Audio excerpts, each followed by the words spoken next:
Next question. I would like to much about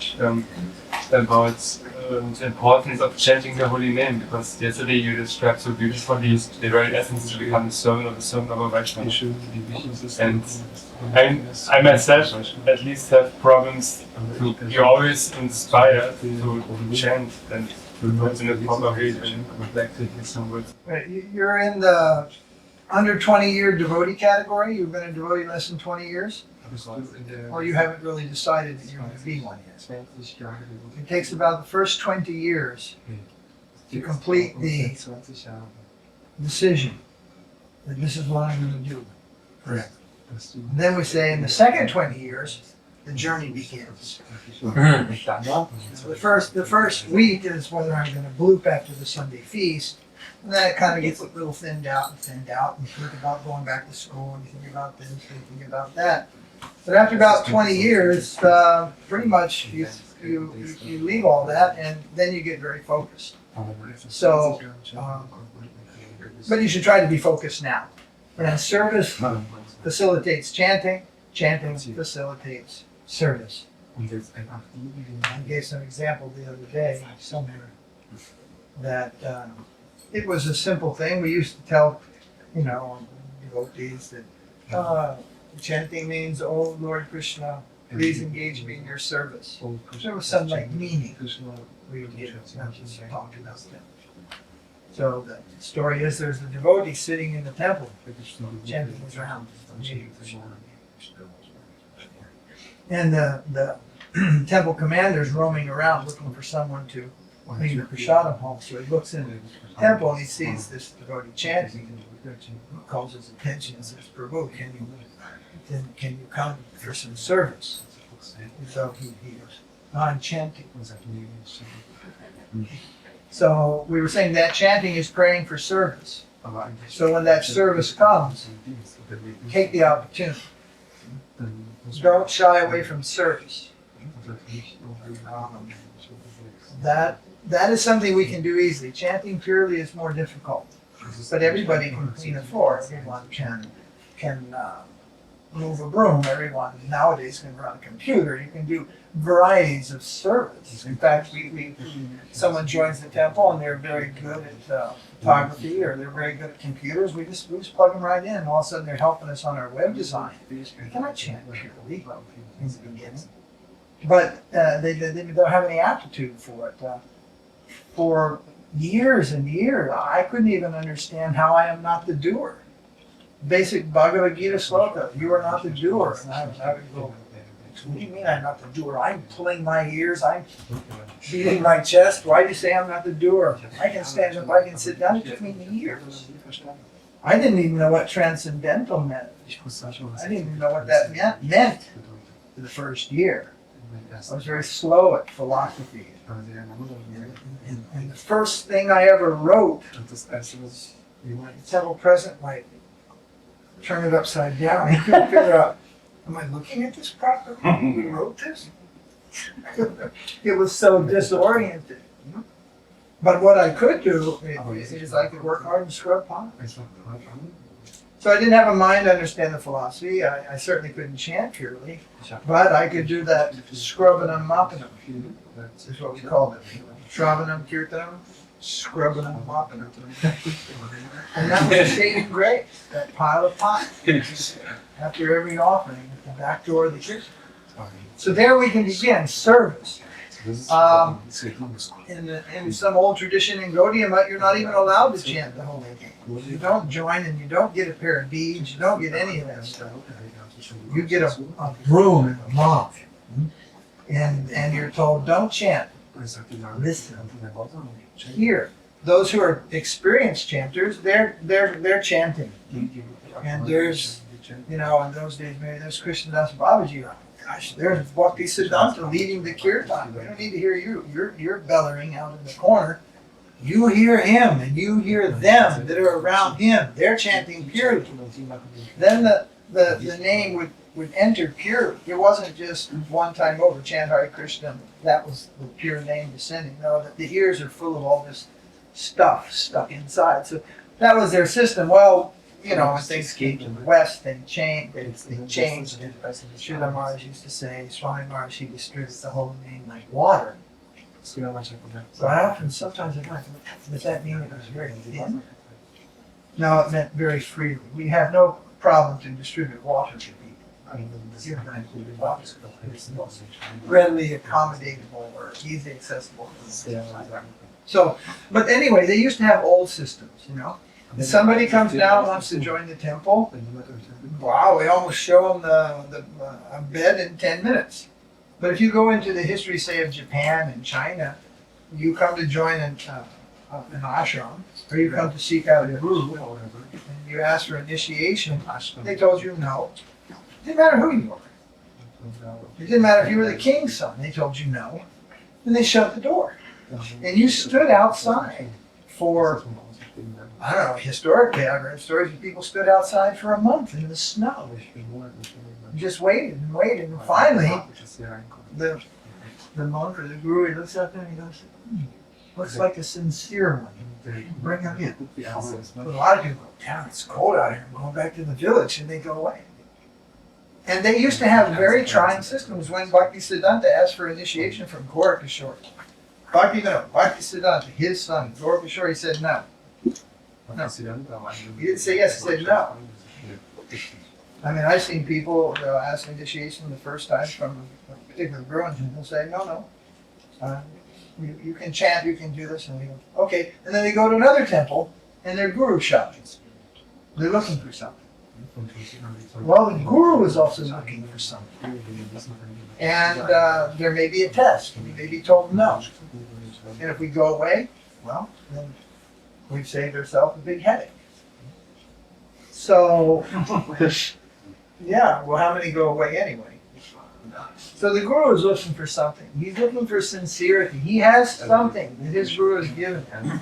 And he wants to give it to somebody. He doesn't want to give it to anybody. He wants to give it to someone who in turn is going to keep it very dearly and properly and distribute it to another. Well, the magic is it isn't as hard as I'm making it sound. And in particular, in the West, we welcome everybody. We don't do that in India. In India, you welcome everybody. We'll get 100 people a day signing up. It's nothing. All you got to do is pass out dhotis. Prasadam, you know, you go to street prasadam sometimes. So many people, they'll walk by, you know, you're out there. I mean, you get lots of people to take it, but think, how many people just walk by and go, no. Either socially or something, or they think you're a cult. How much money you got? We can spend it in prasadam in a week in India. You say prasadam, 10,000 people show up. 10,000, 100,000 people show up. Tirupati feeds 50,000 people a day. Babaji prasadam. And here, it's not so easy. And Syria, it's a little different what you have here than what we have out in India. I'm not talking about Vrindavan, I mean out there in India. It's different. People come to ashrams just to steal. They're āśrama-hoppers. They're expert. They got all the words right on their tongue. And they come in and they have this really sweet attitude. The managers, the guru, etc., they have to look and understand the symptoms of these. So when people ask to join our ashram, we say, no, you can't. Our boy showed up just the other day. He came 300 kilometers to join. He'd only ever seen us once. We told him, no, you can't join the ashram. You don't even know what it is. So first you have to read these books at home. You have to do some chanting at home. And you have to do these things. And there's 3 centers around us. And one of them is even, not our organization. If that's close, you go there. You chant. And see if this is what you want. See if you're interested. If we just said, come in, what happens is the level of the ashram goes down, not up. There has to be some system. Prabhupada was very strict. You could not be in the ashram unless you chanted 16 rounds a day. Now, please don't understand me. I said, I've changed many things in my ashrams that Prabhupada wasn't, but he was dealing with something. In India, he was dealing with a situation where one day this boy showed up, and I said, oh God, vegetarian, kind of a long hair from the 60s, he was on to the 70s, kind of a long hair, like a hippie guy. Prabhupada looked out the window and he says to Tamal Kṛṣṇa, who's that man standing there talking and looking? Oh, he's just visiting Prabhupada. Prabhupada said, go tell him to shave his head or leave the property. That's so extreme. He also said, oh, by the way, in India, we don't go on the street and chant Hare Krishna. It's like, that's the whole Hare Krishna movement. We were not allowed to go on the street and chant Hare Krishna.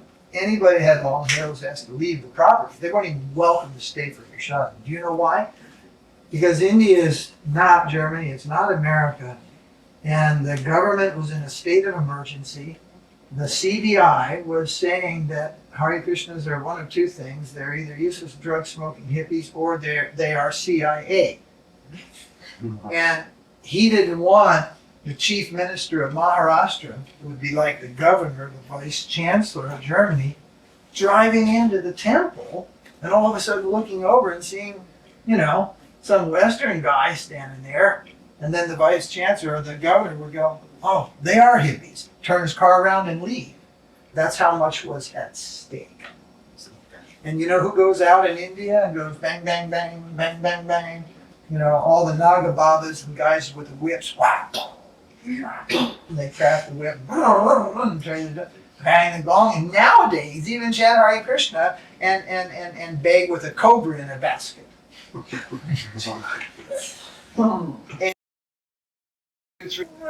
But nobody joins it, nobody respects it. When you go on Hari-nāma in India, you want to have at least 30 people, 30 to 100. You're looking good.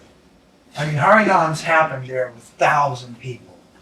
And the 2-3 people, it affects nobody, and they just place it in a beggar's category.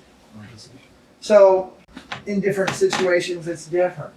You don't follow the same at all. I mean, India has such rules in South India. You're eating with a banana leaf. You cut the leaf. But if it's pointing the wrong direction, depends on what community that person belongs to, he may feel insulted. Yeah, at some point the banana will cut this way and others put it that way. One thing for sure, don't touch that with your left hand. Because even the lowest sweeper class of people in India only eat with their right hand. They don't eat with two hands. So, but here, that's not the strict tradition, but there it is. So it's different in different places. So, but there's one feature of the Guru that we are looking for above all. Above his knowledge, above his managerial, above his opulence, above his nature. We're looking for one quality in the Guru. And every other quality he has is secondary. And I learned this nicely from Śrīla Narasiṅgha. Remember? And what is that quality? The one that will benefit you the most. Is it his knowledge? Is it his nature? Is it his money? In India, that's a big quality. The richer the Guru, the more disciples. What is it we're looking for in the Guru that will benefit us the most? And that's his capacity for mercy.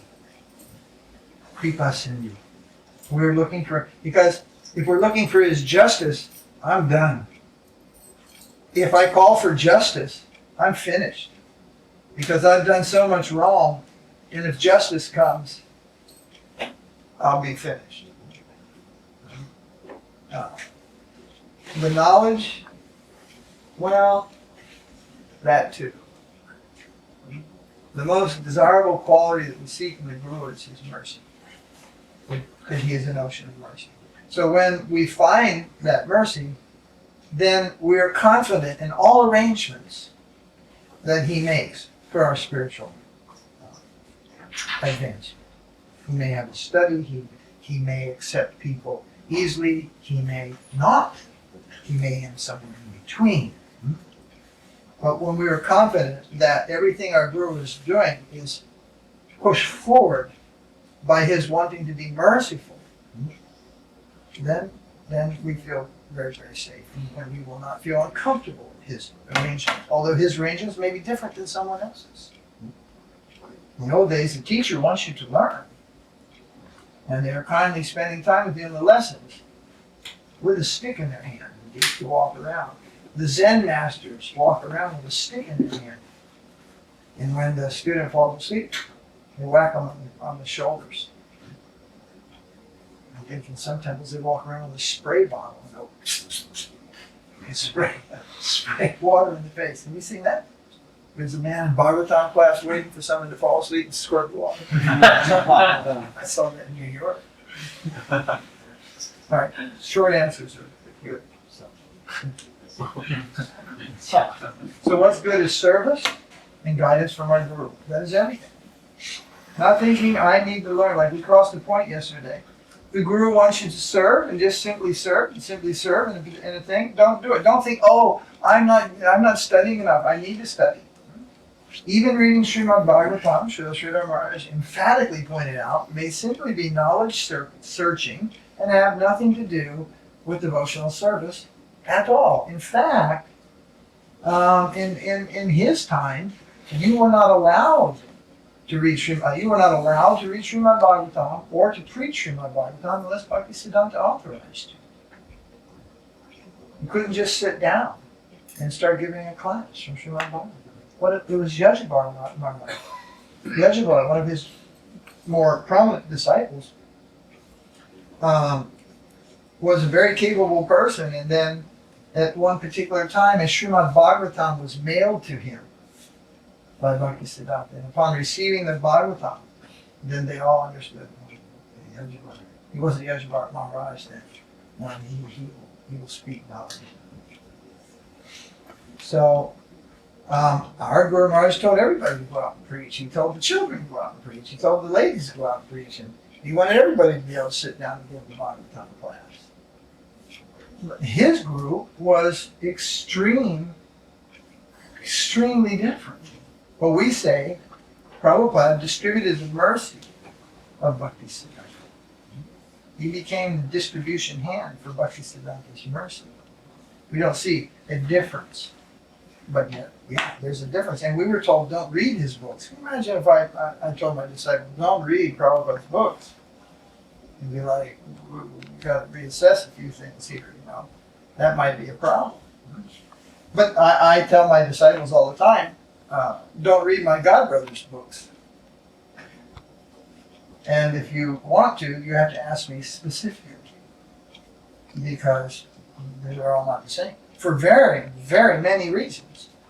Some I don't regard as having any value at all, and others I understand, oh, he's writing this book for some scholars, he's writing on a certain topic. And I said, oh, that's nice, but have you read Nectar Devotion 7 times? Have you read the Chaitanya Charitamrita? Have you already studied all these other books? No, Gurudev. Then go to the class where you belong. You are not in the class of extracurricular reading. Extracurricular research means advanced studies and research. Go to the class where you belong.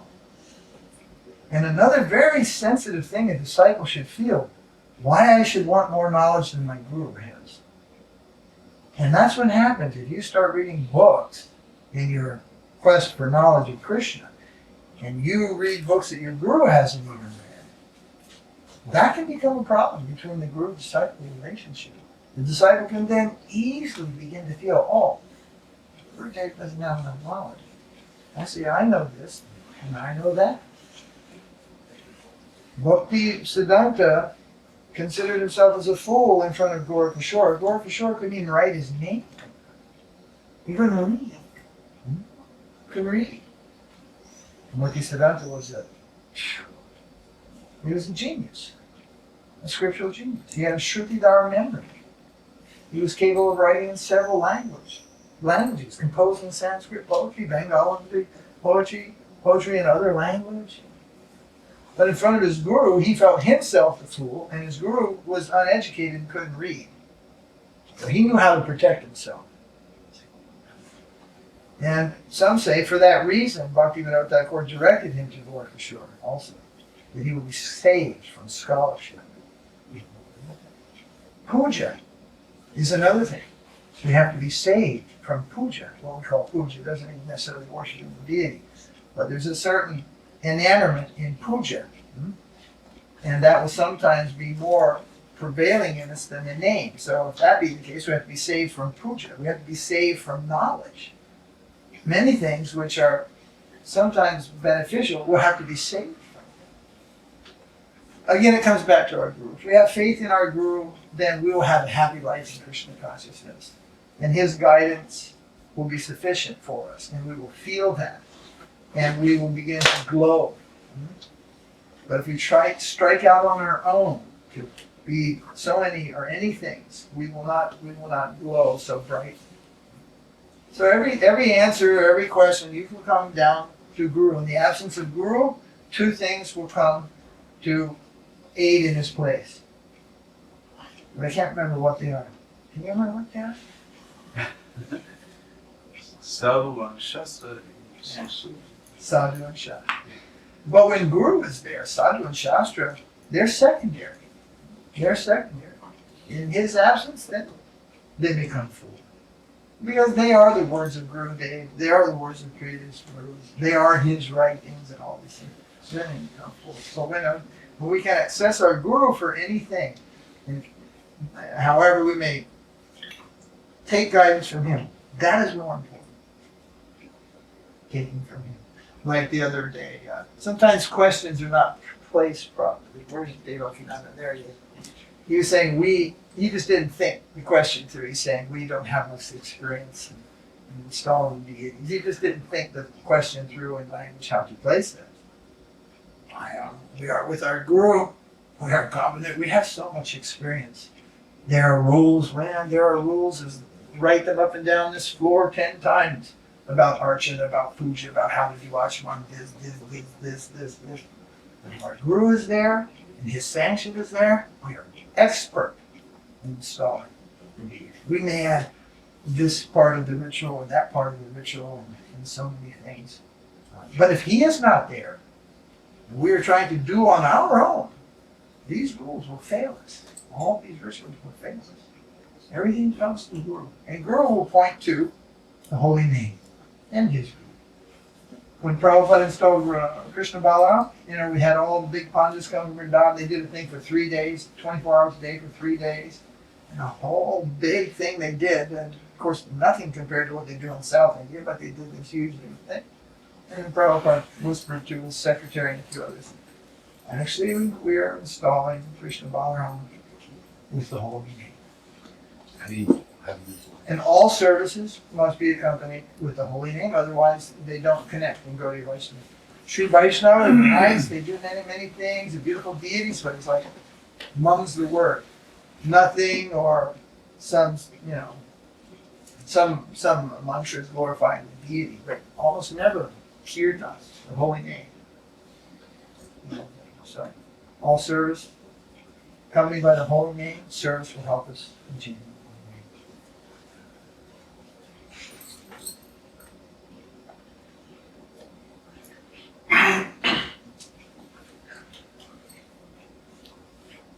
Next question.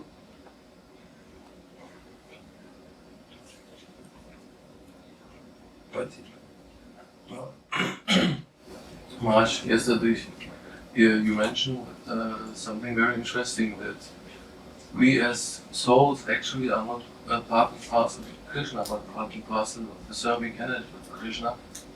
And I heard something about the different energies of Krishna, like Bahiranga Shakti, Antaranga Shakti, and Tatastha Shakti.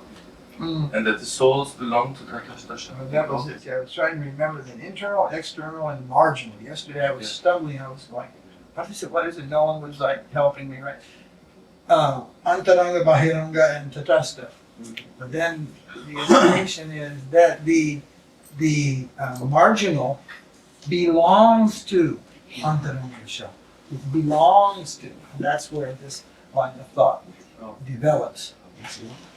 Not that it belongs directly to Krishna, it belongs to this internal energy. It is not a product of the external energy, although this is not the external energy anymore. temple, the facade of the temple, this is Ananta. All the items in the temple, the altar, they become Ananta, so we have to go out there somewhere to touch the material energy. But the soul is not born of material energy. They used to think that frogs were born from mud. They used to think that scorpions came out of bags of old rice. And maggots were born from decomposing meat. This was prevailing all over the world, even in villages in India. There's this, the scorpions born from rice kind of stories and stuff like that. But as advancement in knowledge, everybody understood, no, they were born from larvae transmitted by flies and bacteria and the air and all these things. Basically, life does not stem from matter in any sense. So that marginal energy, it is not totally independent. It belongs. And if it didn't belong with the internal, then there'd be no question of back to home, back to Godhead. There'd be no question of, there wouldn't even be any question of Brahman realization. There would be no spirituality. It could not have any spirituality. The material nature doesn't have a spirituality. I mean, surfers think the experience sometimes is spiritual. People who run and do jogging, they sometimes speak of it as something spiritual. And I wonder, what are they talking about? What is it? And Mata Maharaj and others, they tell me, or whatever the Babaji Maharaj said, no, they're just, that freshness of nature and cleanliness and like aliveness that you get from exercise and stuff. They think that is spiritual. Okay. But our concept, that's not spiritual, or it's sentimentalism. It's not spiritual. Those who have no knowledge of the soul certainly have no knowledge of God. So people speak of Buddhism as very spiritual. I'm doing this program, it's really spiritual. The Buddhists will tell you, we don't believe in anything spiritual. Buddhists don't believe in the spirit. They only believe in matter, in the mind, in the dissolving of all these things. They believe in ānātma. When you study Buddhism, then comes ānātma, means they teach you are not spiritual. Ānātma. You are not a spiritual being. This is part of your problem. That's their teaching. But the lay people in the world, they think Dalai Lama is so spiritual. And he speaks clearly. Ānātma, when you go to his real lectures, not when he's out fundraising and recruiting, when you get down into the monastery, ānātma, you'll hear this word, ānātma. They even do chants, ānātma, ānātma. I am not spiritual. I'm not spiritual. And then we think, wow, you're spiritual. So there's the layman's world, and then there's really what these different religions and conceptions are. In fact, we're not a religion, just like we say, really, we're not Hindus. I mean, we may say Hindu Association because we all know why that happens. But inside, we're not Hindus. Hindus are a complete hodgepodge. There is no such word as Hindu in the Vedas. It actually comes from the word Hindu. Indus, Hindus. It's a defect of the way the Persians speak, talking about the people that live by the Indus. So they don't say id, they say hid. So they don't call it the Indus, they call it the Hindus, and thus the people that live there are called the Hindus. And even Vivekananda said, we're not Hindus. So, Hindus, sometimes someone says, what is your religion? And so, you got a couple hours? You don't. Hindu. Prabhupada wrote he wrote the Pope, and he said, I'm a Hindu monk. And after that, I thought, okay, this works. I mean, Vaishnava is like, what? Yeah, what? They can't get it out. They all know Hindu. Sometimes I'm a little. I'm an Indian monk. I'm a monk from India. It takes time to understand what Vaishnavism is.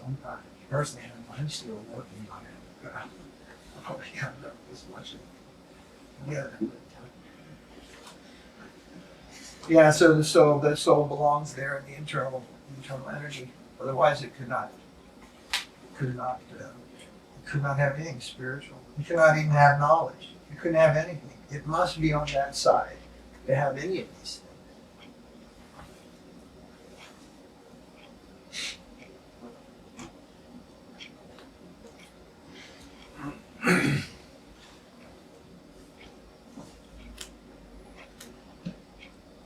Next question.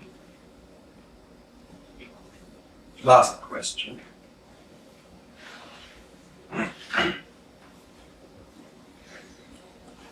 Well, yes, you must have a question. You were saying before that I'm also in this, I don't understand what is the meaning. I'm not the doer. I'm not the doer. You don't understand that? Oh!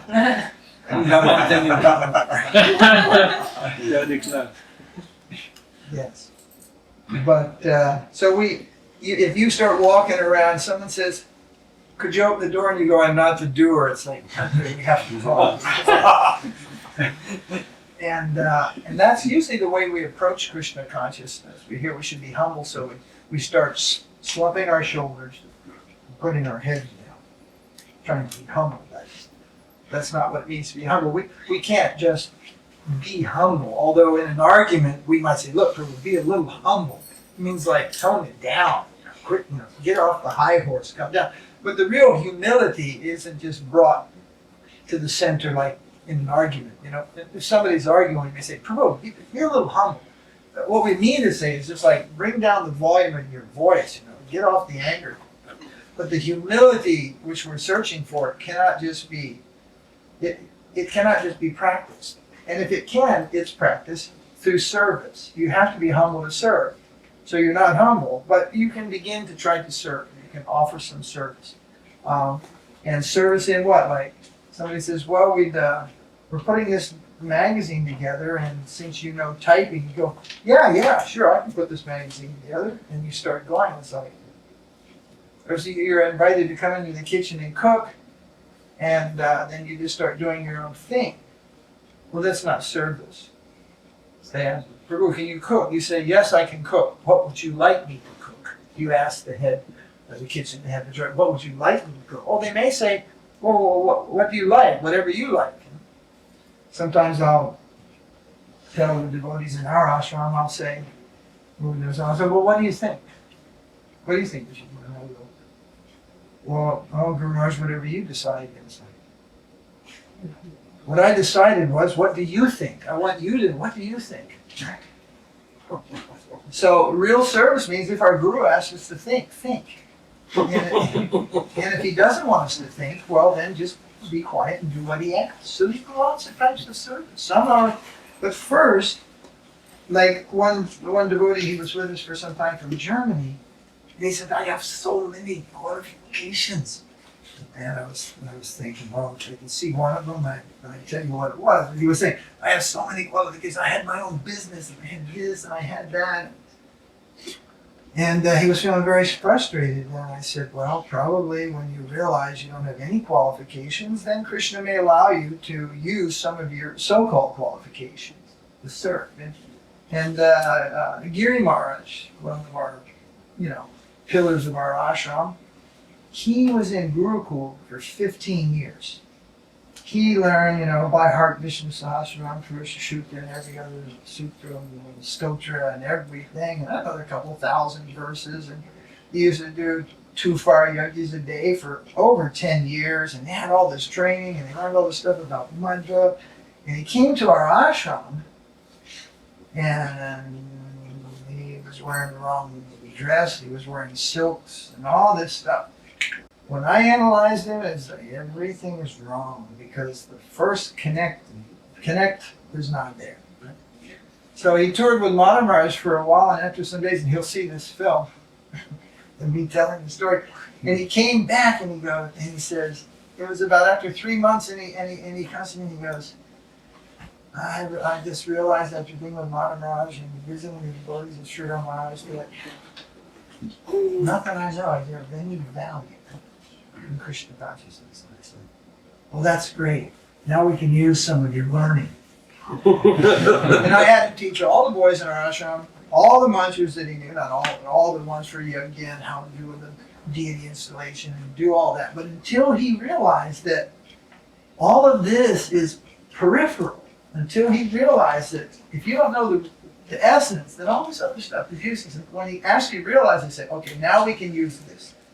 But I thought, if I just plug him into this, he's never going to discover what is the thing that we're actually after in Krishna consciousness. And of course, he's very sharp and blessed by Krishna, so he picked it up very quickly.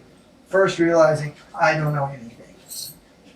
And when we come from the world, we're physicists, Vishnu Maharaj was a physicist. He has an MA in physics, 9 years at the university, working on his PhD degree. When you have that much knowledge, you tend to want to think you're something more. But the thing is, oh, dear learned sir, please forget everything you have learned, and now apply your intellect to the lotus feet of Sri Chaitanya Maharaj. But you have to call him, oh, great learned scholar. Please forget everything. You can't say, oh, you fool, what have you done? They'll just come up like a frog and puff up. So in a nice way, we have to leave everything that we think we know.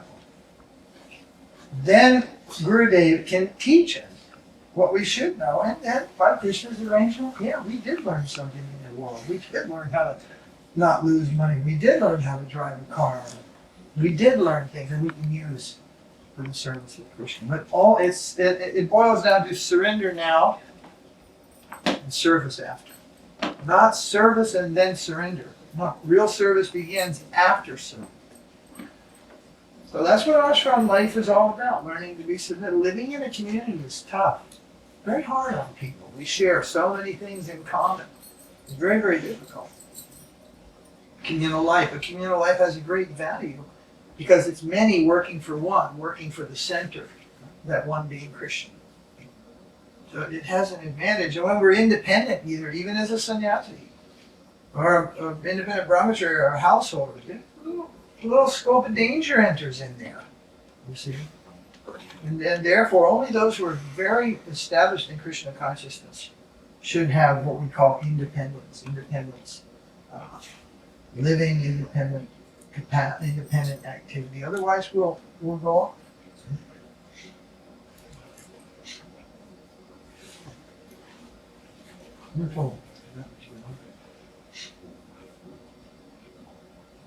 So how we are the doer,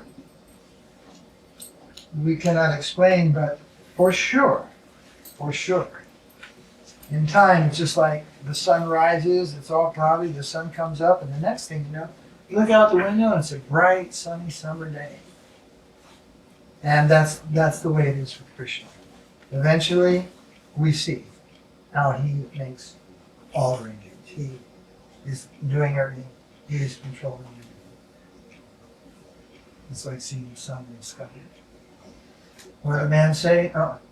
Kṛṣṇa once, long back, Kṛṣṇa met me in the Hari. He goes to one of Prabhupada's godbrothers and he says, can you see Krishna? You mean you can't? That's the amazing part. The amazing thing isn't that someone can perceive the existence of God. The amazing thing is that, you mean you can't? There's more people in enlightenment than there are in illusion. I mean, it says 1/4 of the energy of Krishna is the material world, but that's giving the material world a pat on the back.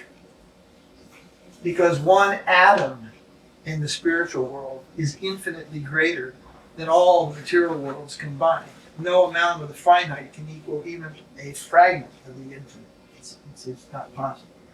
But it gives some scope. It says. Okay, that was the last question. And adding one thought about being the doer for simple minds. For sure you know how to eat, but you don't know how to put the food on the plate. With food. On where? Plate. You cannot put the food on the plate. So you're the doer. You're being maintained by mercy continuously. You think you're the doer, then you're off the wall. Only by mercy we sustain ourselves. I have one of the films I'm going to give you. I can't remember. I have a few of these physics films. They deal with the most contemporary, advanced state of theoretical physics. They are in and all around, and they're not by lay people, they're by scientists. One of them's called string theory, one's called M theory, one's called parallel universes, etc. In several of those films, they follow the path of Sankhya analysis, and the first thing they come up with is, you do nothing, you see nothing. You're just kind of observing it all from the back seat. Exactly how it's described in Bhagavad-gītā. We're just a passenger, and all this is going on inconceivably, and all we are doing is observing. It's like when somebody leaves the temple, we think, oh yeah, they thought this, they thought that, and they left. But actually, they didn't think anything. That's just the thoughts they were sent. That's what they got. Everything according to their desire, and then they get the thought to leave, and they leave. Similarly, they're walking in the world, and they're searching, and all of a sudden they get the thought, yeah, Hare Krishna, I saw those guys in the park or something, whatever, and they come to join. They are given that thought. You don't have independent thoughts. Thoughts are all related on experiences, and even these physicists, they know that. Of course, they go to certain levels. None of us are even here. You're not even here. There's no difference between your dhoti and this floor, except what's called time.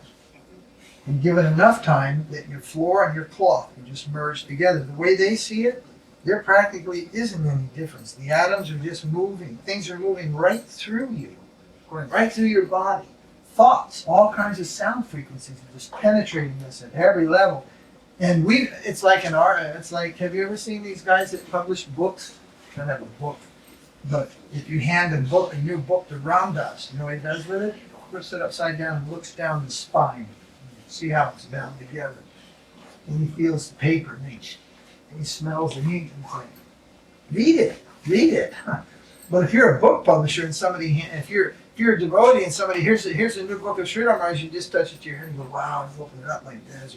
Or here's our latest Spanish publication, Russian publication, German, or whatever. But if you're a book publisher, you turn it around, you look at it, you feel the paper, and you go all like this. Right? Well, these analysts, and analysts, physicists, they look at the world not like you do. If your Gurudev, allows some of you to see these films, they're very much on the line of Sankhya philosophy and what remains today. Parallel universes and many things, and dark matter theories. Pretty interesting. And they come out and say, you see nothing. What do you see? Pull this eye, take it out, and set it down. It's like, God, what's that thing? That's just and there's these wires hanging off the back end, like an old radio, which goes to this can of worms that's sitting up there, and there's electric pulses going. And some of us got like little shorted out areas, where nothing seems to work.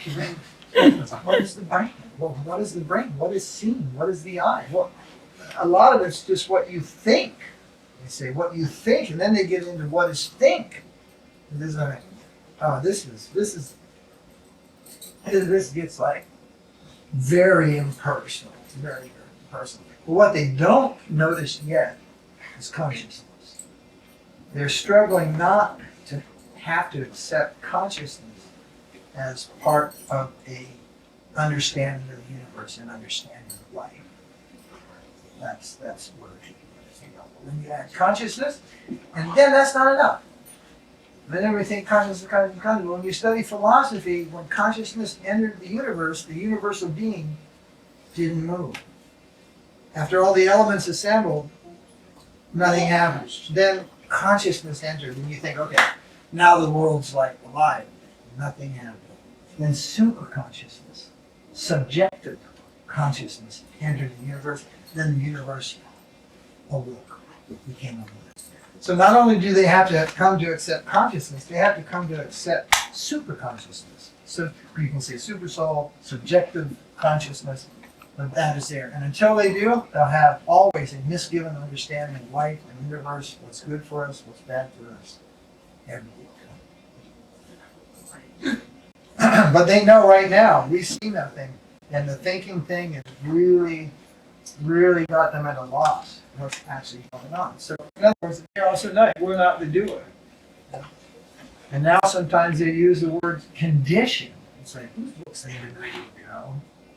Condition. I mean, people are like, if you said that 20 years ago, oh, you're conditioned, it's like, oh, that's something you put in your hair, right? Conditioner? Skin cream? It's like, if you say you're not the body, then people go, well, whose body am I? But now they know, you're not the body, you're not the doer, you're not the thinker, you're not the seer, you're an observer to this phenomena that's going on. And they're really stumped, but every once in a while they come up a road that kind of goes in our direction, but they don't get the whole picture. But it is getting more interesting than it was 30 years ago, that's for sure. It's particularly theoretical physics.